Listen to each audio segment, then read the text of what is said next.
To Gurukul और आज हम डिस्कस करेंगे history chapter 2। But before that please do subscribe to my channel, hit the bell icon to get early updates, and if you understand the concept then like and share our video. Okay, now move on to the chapter 2 and the heading is on the trail of the earliest people. Okay, तो आज हम discuss करने जा रहे हैं chapter 2 history class 6 और देखिए हमें क्या मिलता है। हमारी पहली हेडिंग स्टार्ट होती है तुषार ट्रेन जर्नी। ओके, तो आज के हमारे नए मेहमान कौन है? तुषार हैं। Tushar was going from Delhi to Chennai for his cousin's wedding. Okay, तो जो तुषार जी हैं वो कहाँ जा रहे हैं? दिल्ली से चेन्नई जा रहे हैं अपने कजिन की वेडिंग में। They were travelling by train and he had manage to squeeze into the window seat, his nose glued to the glass pane as he watched trees, housefly. Okay. His uncle tapped his shoulder and said, "Do you know the trains were first used about 150 years ago?" तो क्या हुआ? तो तुषार जी ने जैसे तैसे एक window seat manage की train के अंदर और वहां बैठकर बाहर की ओर देखने लगे। ओके, बट उनके अंकल ने फिर उन्हें बताया कि आपको पता है ट्रेन्स को स्टार्ट हुए लगभग 150 ईयर्स ही हुए हैं, मतलब सिर्फ 150 साल से ट्रेन्स का स्टार्ट जो चलना है वो स्टार्ट हुआ, उससे पहले ट्रेन्स नहीं चलती थी। द पीपल बिगेन यूजिंग बस अ फ्यू डिकेड्स लेटर, और ट्रेन्स के चलने के बाद लोगों ने बसेस से ट्रैवल करना स्टार्ट किया है। तुषार वंडर, अब जो तुषार है वो तो आश्चर्य में पड़ गए कि लोग उससे पहले कैसे ट्रैवल करते थे। Okay, when people couldn't travel quickly from one place to another, did they spend their entire life wherever they were born? तो तुषार को लगा क्या वो अपनी पूरी जिंदगी केवल उसी प्लेस पर गुजारते थे जहां पर उनका जन्म हुआ है? जैसे कि आप मुरैना में हैं, या आप ग्वालियर में हैं, या आप मध्य प्रदेश में, या आप इंडिया में, और आपके प्लेस पर ट्रेन या बसेस नहीं है, तो क्या आप पूरा अपना जो लाइफ है, पूरा लाइफ स्पैन एक ही प्लेस पर गुजार देंगे? नहीं, ऐसा नहीं होगा ना। हमें तो ट्रैवल करना होता है जिंदगी में आगे बढ़ने के लिए, स्टडीज के लिए, है ना। तो तुषार के मन में भी ऐसे ही ख्याल आया। तो आज हम जानते हैं हिस्ट्री में हजारों सालों पहले, 4000 5000 साल पहले, या 2500 3000 साल पहले, जब लोगों के पास बसेस नहीं थी, ट्रेन्स नहीं थी, तो वो लोग ट्रैवल कैसे करते थे। Okay, so the first heading is the earliest people, why were they on the move? क्यों जो अर्ली मैन्स थे या जो अर्ली पीपल थे वो लोग हमेशा एक जगह से दूसरी जगह क्यों मूव करते थे और कैसे करते थे? बहुत बड़ा क्वेश्चन है। चलो इसका आंसर देखते हैं। We know about people who lived in the subcontinent as early as 2 million years ago. Today we describe them as hunter gatherers. जैसे कि हमने बात की थी कि 2 मिलियन ईयर्स अगो जो लोग होते थे, जो एक जगह से दूसरी जगह ट्रैवल करते थे खाने की तलाश में, तो हम उनको क्या बोलते थे? हंटर एंड गैदरर्स, मतलब शिकार करने वाले और खाना इकट्ठा करने वाले। The names comes from the way in which they got their food, और नाम हमें कहाँ से मिला? जिस तरह से वो अपना खाना इकट्ठा करते थे। Generally they hunted wild animals, caught fish, birds, gather fruit, root, nut, seed, leaves, stalk and eggs. Generally वो लोग क्या करते थे? शिकार कर लेते थे बर्ड्स का, एनिमल्स का, फिशेस का, और जब इनके अलावा वेजिटेबल्स के लिए वो लोग फ्रूट्स वगैरह, वेजिटेबल्स, रूट्स वगैरह इकट्ठा कर लेते थे। जो भी उनको बीज नट्स वगैरह मिल जाते थे, सीड वीड, तो वो लोग उनको इकट्ठा करते थे और उस तरह से अपना लाइफ में, मतलब जो उनको कंजप्शन, उनकी बॉडी को जो एनर्जी की जरूरत होती थी तो उसको पूरा करते थे। Okay, the immense variety of plant is in a tropical land like ours meant that gathering plant produce was a extremely important means of obtaining food. Okay, जो ट्रॉपिकल लैंड होते हैं वहां पर प्लांट प्रोड्यूस जो होते हैं, plant product जो होते हैं, उनको गैदर करना बहुत इंपॉर्टेंट होता था। मतलब वहां पे ना क्या होता है, ट्रॉपिकल रीजन्स में जूसी फ्रूट्स वगैरह तो इजीली मिल जाते हैं, लेकिन बहुत ज़्यादा वैरायटी नहीं मिलती। Okay, none of these things was easy to do. अब ना ही तो शिकार करना आसान था और ना ही खाना इकट्ठा करना। कैसे? अब जानवर भी जंगली भी होते थे और जंगल भी घने होते थे, तो कभी कभी ऐसा भी हो जाता था कि आप जानवर का शिकार करें उससे पहले जानवर आपका शिकार कर ले, है ना। तो ये बहुत ही ज़्यादा मतलब एक डिफिकल्ट जॉब था। There are several animals that run faster than us, बहुत सारे जानवर ऐसे थे जो हमसे भी ज़्यादा तेज दौड़ते थे। Many that are stronger to hunt animals और कैच फिश और birds, people need to be alert. तो ये लोग जो थे ना, इनको बहुत ही ज़्यादा क्विक होना पड़ता था, लाइक वेरी फास्ट। मतलब आपको आपके जो जिन जानवरों को आपको शिकार करना है उनसे तेज होना पड़ता था। ओके, और बहुत ही अलर्ट रहना पड़ता था। ये ना हो कि आप किसी और को देख रहे हो और पीछे से कोई शेर आपको देख रहा हो, है ना। To collect plant produce, they need to find out which plant or part of plant are edible. अच्छा, किसी भी प्लांट को तोड़कर नहीं खा सकते, किसी भी फ्रूट को तोड़कर नहीं खा सकते। उसके लिए क्या होता है, जानकारी होना बहुत ज़रूरी होता है। और इन्हें प्लांट की जो वेराइटीज़ थी या प्लांट के जो फ्रूट्स वगैरह, जो नट्स वगैरह रहते थे, उनकी अच्छी खासी जानकारी थी। और इन्हें पता था कौन सा प्लांट एडिबल है और कौन सा नॉन एडिबल है, कौन सा खाने लायक है, कौन सा नहीं है। That is can be eaten, as many as can be poisonous. क्या होता है ना, जंगलों में बहुत सारे प्लांट्स ऐसे भी होते हैं जो जहरीले होते हैं। Okay, you also need to find out about the season when the fruit ripen. आपको ये भी पता होना चाहिए कि कौन से सीजन में जो फ्रूट है वो पकता है। ओके, अदरवाइज क्या होगा, आप जो फ्रूट्स हैं वो कच्चे ही तोड़कर खा लेंगे और उनका वेस्टेज हो जाएगा। तो आपको उस एरिया में, पर्टिकुलर एरिया में का सीज़न का पता होना चाहिए कि इस पर्टिकुलर एरिया की जो वैरायटी ऑफ फ्रूट है वो इस सीज़न में पकेगी। तो आप उस साइड तभी मूव करेंगे जब वो उनका सीज़न होगा। ओके, अदरवाइज आप किसी और एरिया में मूव करेंगे जहाँ की वेजिटेशन या फ्रूट्स अच्छे से हो रहा हो। Okay, now let's move on to the next heading. List the skills and knowledge that the children of these communities had. अब यहाँ ये कम्युनिटीज जो थी, ये जो संगठन थे, या मतलब ये जो लोग थे, इनके बच्चों में किस तरह की नॉलेज थी, किस तरह की स्किल्स थी, इनके बारे में हम बात करते हैं। Do you have these skills and knowledge? क्या आपके अंदर भी ये स्किल्स और नॉलेज है? तो आप देख लेते हैं, हम पहले इनकी स्किल्स एंड नॉलेज देखें एंड आफ्टर दैट हम जानेंगे कि आपके अंदर है या नहीं। There are at least 4 reason why hunter gatherer move from place to place. तो हम आप 4 रीजन यानी कि 4 कारणों को पढ़ेंगे जो कि इनका रीजन थे, मतलब जो कारण थे एक जगह से दूसरी जगह मूव करने के। अब वो 4 कारण क्या है, आइए देखते हैं। फर्स्ट क्या है, if they had to stay at one place for a long time they would have been eaten up all the available plant and animal resource, therefore they would have had to go elsewhere in search of food।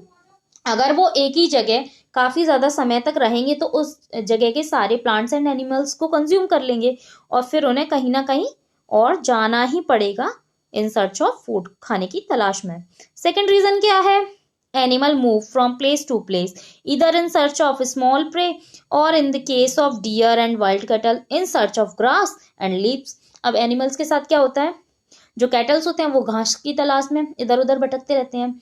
जो बड़े जानवर होते हैं जैसे कि हमारे lion हो गए, टाइगर हो गए, तो ये लोग उन कैटल्स की तलाश में उनके पीछे जाते रहते हैं। तो इन लोगों की तलाश में जो हमारे अर्ली मैन्स थे उनको भी उनके पीछे पीछे जाना पड़ता था और ये भी एक बहुत बड़ा कारण था उनके यहाँ से वहां मूव करने का। Okay, now move on to the third reason, plant and trees bear fruit in different season. जैसे कि हमने बताया कि हर प्लांट, हर जो पेड़ होता था वो अलग अलग सीजन में फल देता था। ओके, सो पीपल में have moved from season two season in search of different kind of food. और इसीलिए अलग अलग तरह के खाने के लिए लोगों को एक जगह से दूसरी जगह जाना पड़ता था। बेसिकली उनका सारा जो जर्नी थी या जो ट्रैवलिंग थी वो डिपेंड करती थी फूड पर, किस तरह से फूड को गैदर करना है। ओके, ये सिर्फ फूड की तलाश में इधर से उधर जाते थे और यही कारण था इनका ट्रैवल करने का। Okay, fourth reason is people, plant and animals need water to survive. कोई भी हो, आप हो, जानवर हो या प्लांट्स हो, सबको किस चीज की जरूरत होती है, पानी की, जीने के लिए। Okay, water is found in lakes, streams, rivers में, while many rivers and lakes are perennial, okay, others are seasonal. People living on their banks would have had to go in search of water during the dry season। तो क्या होता है, कुछ reverse होती हैं जो पूरा सीजन बहती हैं, मतलब 12 महीने, ठीक है। कुछ लेकिन होती हैं जो मॉनसूनल होती हैं, समझ आया। लाइक जब बारिश हो जाती है तो वहाँ पर पानी फिल्ड हो जाता है तो वो बहती हैं, और उसके बाद जब समर सीजन आता है तो वो सारी सूख जाती हैं। तो ये भी एक बहुत बड़ा रीजन था कि ये लोग क्या करते थे, पानी की तलाश में इधर से उधर मूव करते थे। ओके, आगे बढ़ते हैं। Besides people may have travel to meet their friends relative, remember they travel on foot. इसके अलावा जैसे कि एक मैंने आपको पहले चैप्टर 1 में बताया था कि ये लोग कबीले में मतलब छोटे छोटे ग्रुप्स में ट्रैवल किया करते थे। तो जब ये ट्रैवल करते थे तो इन्हें दूसरे ग्रुप्स के लोग भी मिलते थे, और अक्सर ये लोग ट्रैवल कर करके एक दूसरे से भी कभी ना कभी मिलने जाते होंगे, जैसे आप लोग अपने दोस्तों से मिलने जाते हैं। लेकिन याद रखें, ये ट्रैवल पैरों से करते थे। इनके पास कोई गाड़ी, कोई सुविधा, कोई ट्रेन, कोई बस, किसी भी प्रकार की कोई सुविधा उपलब्ध नहीं थी। ओके, यहाँ कुछ क्वेश्चंस है, मैं आपको एक बार रिकॉल कर देती हूँ। How do you come to school, आप स्कूल कैसे आते हैं। How long would it take you to walk from your home to school, आपको घर से स्कूल तक अगर आप वॉक करके आएंगे, पैदल चल के आएंगे तो कितना टाइम लगेगा। How long would it take you if you took a bus or a road a bicycle, अगर आप साइकिल से आएंगे या बस से आएंगे तो आपको कितना टाइम लगेगा। Okay, there are few questions, अगर आप चाहें तो इनके आंसर्स कर सकते हैं। Okay, now the next heading is how do we know about these people, हमको इन लोगों के बारे में कहाँ से पता चलता है, हम तो इनसे कभी मिले नहीं है। ओके, तो एक मैंने आपको चैप्टर 1 में बताया था, हमारे पास दो ऐसी पोजीशंस हैं, ऐसे लोग होते हैं कुछ जो हमें इन लोगों से जुड़ी हुई सारी जानकारियां इकट्ठा करके देते हैं। First is archaeologist and second one is historians. Okay, so archaeologist have found some of things hunter and gatherer made and use. तो आर्कियोलॉजिस्ट ने क्या किया, बहुत सारी एक्सकवेट किया, बहुत सारी जगह एक्सकवेशन किया, खुदाई की, जहां जहां पे उन्हें साइट लगी कि यहाँ पे कुछ हो सकता है, और उनको बहुत सारी इनसे जुड़ी हंटर एंड गैदरर से जुड़ा क्या मिले, सबूत मिले, प्रूफ्स मिले। Okay, it is likely that people made and use tool of stones, और उसमें सबसे पहला प्रूफ मतलब सबसे इंपॉर्टेंट जो प्रूफ है वो क्या मिले, कुछ इक्विपमेंट थे जिनसे ये हंट करते थे। ओके, तो पत्थर से बने हुए टूल्स मिले, वुड एंड बोन, और लकड़ी और हड्डियों से बने हुए भी हथियार मिले। Which stone tools have survived best, जो कि क्या हुआ, सर्वाइव करके इतने समय के बाद भी। Okay, there are few pictures we can see, ये हैं बहुत सारे स्टोन्स जिनसे क्या करते होंगे, आई थिंक ये छोटे वालों से, इनसे तो फिशेस वगैरह को मारते होंगे या चॉपिंग का काम करते होंगे, और ये शायद बड़े जानवरों के लिए इस्तेमाल होते होंगे, है ना। Don't know much about this. Okay, इसके बारे में जानने के लिए हमको हंटर एंड गैदरर से मिलना पड़ेगा। Okay, now move on to the next heading. Some uses of stone tools are given below. Make a list of what these tools were used for and try and decide which of these tasks could be performed using a natural pebble. Give reasons for your answer. तो कुछ जो stone tools हैं जो दिए गए हैं उनकी एक लिस्ट बना लें। अच्छा, ये एक्टिविटी है, आप चाहें तो कर सकते हैं, अदरवाइज कोई इशू नहीं है। ओके, एग्जाम टाइम है तो बेसिकली रिवीजन पर ज़्यादा ध्यान देते हैं, एक्टिविटीज़ को छोड़ देते हैं। Okay, Some of these stone tools were used to cut meat. तो जैसे मैंने आपको बोला ना, छोटा वाला चॉपिंग के लिए काम आता होगा, तो ये मीट को कट करने के लिए, जो जानवर ये मारते थे उसको कट करने के लिए और बोन्स को अलग करने के लिए यूज करते होंगे। स्क्रैप बार्क, जो पेड़ की छाल होती है उसको हटाने के लिए भी यूज करते होंगे, ठीक है, उसके शायद उसका भी कोई ना कोई यूज होगा। Okay, and hide animal skin. Okay, chop fruit and roots, जो हमारे फ्रूट्स हैं या रूट्स हैं उनको चॉप करने के लिए यूज करते होंगे। Some may have attached to the handle of bone, और जब ये लोग क्या करते थे, हथियार बनाते थे बोन से, हड्डियां जो होती थी उनसे हथियार बनाते थे, तो ये लोग क्या करते थे कि उन हड्डियों के हैंडल बनाने के लिए भी इनका इस्तेमाल, स्टोन्स का या फिर वुड का इस्तेमाल कर लेते थे। Other tools were used to chop wood, which was used as firewood. अच्छा, तो इनके पास और कोई तो साधन नहीं था अपने आप को सर्दी से बचाने के लिए, तो ये लोग क्या करते थे कि वुड को चॉप करके आग वाग जला लेते थे, और कभी कभी छोटी छोटी, जैसे किसी जंगल में रुक गए तो छोटी छोटी अपने लिए हट्स भी बना लेते थे, यानी कि झोपड़ियाँ। Okay, now move on to the next page. Okay, and the heading is choosing a place to live in. आपको ये मैप दिया गया है नीचे, और आपको चूज भी करना है कि कौन किस जगह रहते हैं। अच्छा, बेसिकली हम यहाँ मूव करते हैं। All the places marked with red triangle, all the places marked with red triangle are the sites from which archaeologist have found evidence of hunter gatherers. अच्छा, हमें यहाँ पर जितने भी रेड ट्रायंगल्स बने हुए मिले हैं वो सारे वो एरियाज है जहाँ पर कौन रहता था, हंटर गैदरर्स। ओके, तो हमें इससे पता चलता है किस एरिया में पर्टिकुलरली हंटर गैदरर्स रहते थे। Many sites were locate near sources of water. जैसा कि मैंने आपको चैप्टर 1 में बताया था कि ये लोग हमेशा नदियों के किनारों पर रहते थे, जिससे इनके लिए फिशेज को पकड़ना आसान हो जाए और एक जगह से दूसरी जगह ट्रैवल करना भी थोड़ा आसान हो जाए, क्योंकि कभी कभी ये लोग लकड़ी की बोट्स बनाकर इधर उधर चले जाते थे। और जो सोइल होती थी नदियों के पास वो काफ़ी फर्टाइल होती थी, तो वहाँ पर पेड़ घने होते थे, ज़्यादा होते थे, और फ्रूट्स वगैरह के भी मोस्टली पेड़ वहीं होते होंगे। ओके, तो ये नदियों के पास, लेक्स के पास बहुत ज़्यादा आपको इनकी साइट्स मिलेंगी जहाँ पर ये लोग रहते थे। तो चलो फाइंड करते हैं। फर्स्ट साइट हमारी क्या है? तो फर्स्ट साइट है हमारी भीमबेटका, मध्य प्रदेश। आपने सुना होगा कि यहाँ पर बहुत सारी गुफाओं का एक समूह मिला है जहाँ पर आदिमानव रहते थे, अर्लीमैन्स रहते थे। और उस समूह से हमें पता चलता है कि इन्होंने काफ़ी ज़्यादा, मतलब वहाँ पर इतनी सारी पेंटिंग्स हैं जिससे हमें उन लोगों की लाइफस्टाइल के बारे में बहुत ज़्यादा हद तक पता चलता है। ठीक है, फिर हमको मिलते हैं यहाँ ईनाम गांव, ये भी मध्य प्रदेश के अंदर है आई थिंक। ओके, अब हम आ जाते हैं हंसी, कुरनूल। ये साउथ की तरफ हम बढ़ते जा रहे हैं, देख रहे हैं आप लोग। और इसी तरह हमको अब यहाँ पर आप देखेंगे नाम लिखे हुए हैं पैलियोथिक साइट्स। जो पैलियोथिक साइट्स हैं ये स्टोन एज को दर्शाती हैं। स्टोन एज मतलब कि जब हमारा जो आदिमानव थे उन्होंने फायर इजाद नहीं की थी। ठीक है, और दूसरा उन्होंने तब वो कंप्लीटली हंटर गैदरर्स ही थे। ठीक है, next is Neolithic site. Neolithic site कौन सी साइट है? नियोलिथिक साइट वो साइट है जब इन्होंने कहीं ना कहीं थोड़ी थोड़ी फार्मिंग करना स्टार्ट कर दिया था। क्या करना स्टार्ट कर दिया था? फार्मिंग। ओके, मतलब थोड़ी बहुत फसल वसल उगाना स्टार्ट कर दिया था।